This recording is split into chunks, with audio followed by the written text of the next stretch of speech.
Hello students, Meetu education में आप सबका बहुत बहुत स्वागत है। ये डायरेक्टर ऑफ एजुकेशन के तरफ से ये वर्कशीट है। यहाँ आप ये सब्जेक्ट मैथमेटिक्स की है, क्लास 7th स्टूडेंट यहाँ अपना नाम लिख लें। ये वर्कशीट नंबर 6 है। इसमें यहाँ डेट लिख लें आप लोग 13 अक्टूबर, यहाँ क्लास टीचर का नाम आएगा। ये वर्कशीट है लाइन एंड एंगल्स। ठीक है, चलो तब हम स्टार्ट करते हैं। Let's recall point. No size only position. Point देखो, जैसे आपको इसमें एक बिंदु ए दिखाया गया है, इसका कोई साइज नहीं होता, ये केवल एक पोजीशन में है। नेक्स्ट है बेटा आपका line. No fix measurement. A set of point extending in opposite direction. इसका जो है वो फिक्स साइज नहीं होता लाइन का, ये छोटी या बड़ी होती रहती है अलग अलग डायरेक्शन में। एक इस डायरेक्शन में जाएगी तो दूसरी इधर की डायरेक्शन में जाएगी। ठीक है बच्चों। Represent by 2 capital letters. इसको आप कैपिटल 2 लेटर्स में यानी ए और बी में इस तरह से बता सकते हैं। Line segment. Line segment a part of line two end points. Line segment किसे कहते हैं? तो a part of the line with 2 end point। यहाँ जैसे 2 end point है, इसको हमने मिला दिया, इसे हम लाइन सेगमेंट कहते हैं। Represent by 2 capital letters. इसको भी हम 2 कैपिटल लेटर्स यानी ए और बी या कैपिटल एम एंड आप जो चाहे वो अलग अलग कैपिटल लेटर के नाम जो है वो दे सकते हैं। अगला आता है बच्चों आपका रे। रे मीन्स होती है किरण। रे is a part of the line with one infinite point and other and is extended indefinite.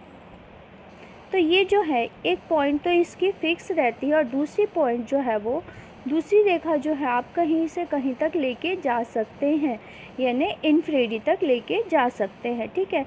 Represent by 2 capital letter. आप इसको 2 कैपिटल लेटर्स में दर्शा सकते हैं, जैसे ओ पी, और इसे आप एरो इस तरह से बता सकते हैं। ठीक है बच्चों, जैसे इसमें दिया हुआ है। हाउ मैनी रे can be pass through a point. एक पॉइंट से कितनी रे जा सकती है? तो देखो, एक पॉइंट से आप कितने भी रे जो है वो निकाल सकते हैं, जितनी मर्जी उतनी रे निकाल सकते हैं। ठीक है। अगला क्वेश्चन, अगला है आप लोगों का एंगल। तो an angle is a figure format 2 रे। एक एंगल जो है वो 2 रे से मिलकर बनता है। ठीक है। जैसे ये एक और एक दूसरी रे मिल गई, जिसमें ये एंगल बन रहा है एंगल ओ पी ओ, और ये हो गया क्यू। ठीक है। आगे देखा जाए, arm of the angle and common in. ये जो कॉमन पॉइंट है इसको हम वर्टेक्स भी बोलते हैं, वर्टेक्स भी बोलते हैं।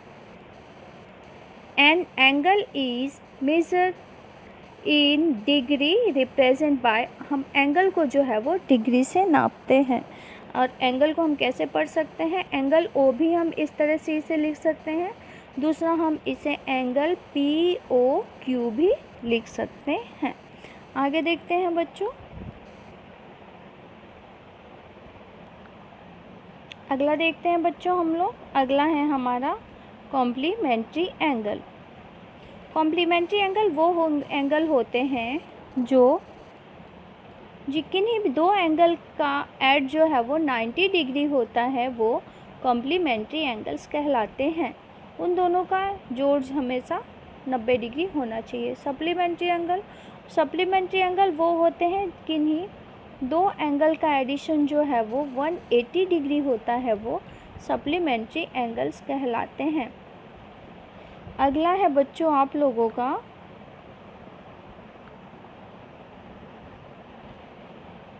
तो देखिए बच्चों, आप लोग देखिए, अब आगे आपका एडजेंट एंगल। ये angle make 1 angle between an angle. और नियर टू द एंगल। तो देखो इस तरह से एक एंगल जो है वो में दो एंगल जब बनते हैं तो ये कौन से एंगल बनते हैं, एडजस्ट एंगल जो है वो बनते हैं। इसमें कॉमन आर्म जो है वो होगा आपका ओ आर, ठीक है, और कॉमन वर्टेक्स जो होगा वो ओ है, जो कॉमन वर्टेक्स है।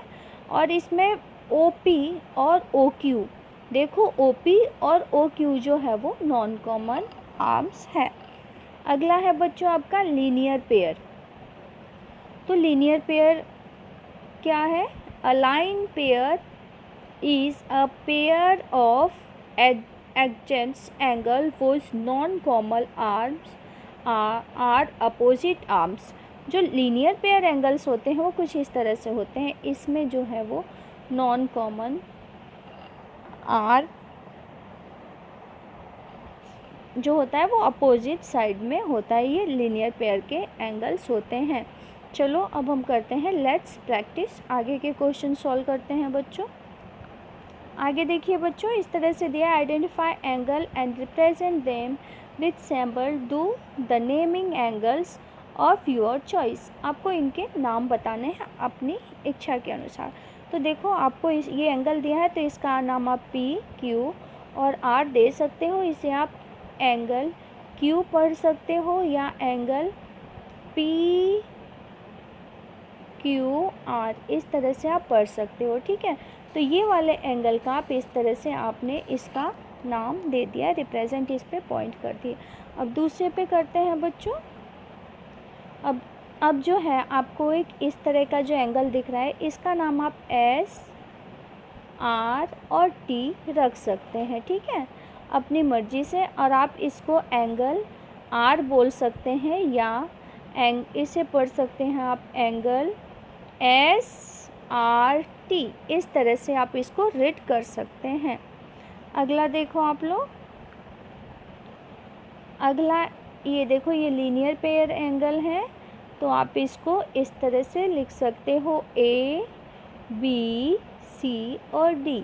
आप इसको रीड कर सकते हो एंगल ए सी डी, यानी ये वाला एंगल हो गया, और दूसरा एंगल ए सी बी यानी ये वाला एंगल हो गया, ठीक है बच्चों।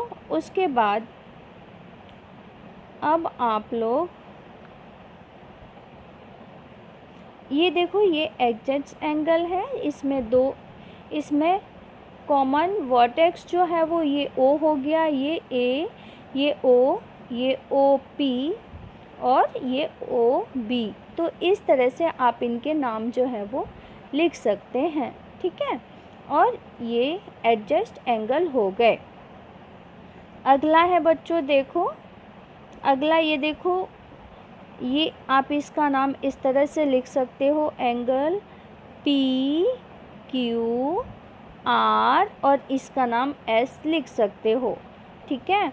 और इन दोनों एंगल का ऐड जो है वो 180 डिग्री, सॉरी, इन दोनों एंगलों का ऐड जो है वो 90 डिग्री होगा, इसलिए ये एंगल जो है वो कॉम्प्लीमेंट्री एंगल्स कहलाएंगे। आप इनको कैसे लिख सकते हो, तो आप इनको लिख सकते हो इस तरह से, आपको ये एंगल दिए गए हैं और इस तरह से, ठीक है।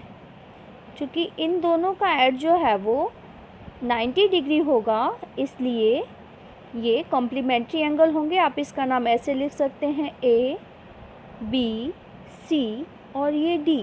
एंगल ए बी डी यानी ये वाला plus angle D B C यानी ये वाला, इन दोनों का ऐड जो है वो 90 डिग्री होगा, ये कॉम्प्लीमेंट्री एंगल कहलाएंगे। अगला क्वेश्चन देखें बच्चों, question number 2। First, if angle 1 adjust to angle 2 in the figure, क्या एंगल 1 और एंगल 2 जो है वो आसन कोण है, तो आप लोग बोल दोगे नो, ये अल्टरनेट इंटीरियर एंगल्स हैं, इसलिए यहाँ पे आपको लिखना होगा नो।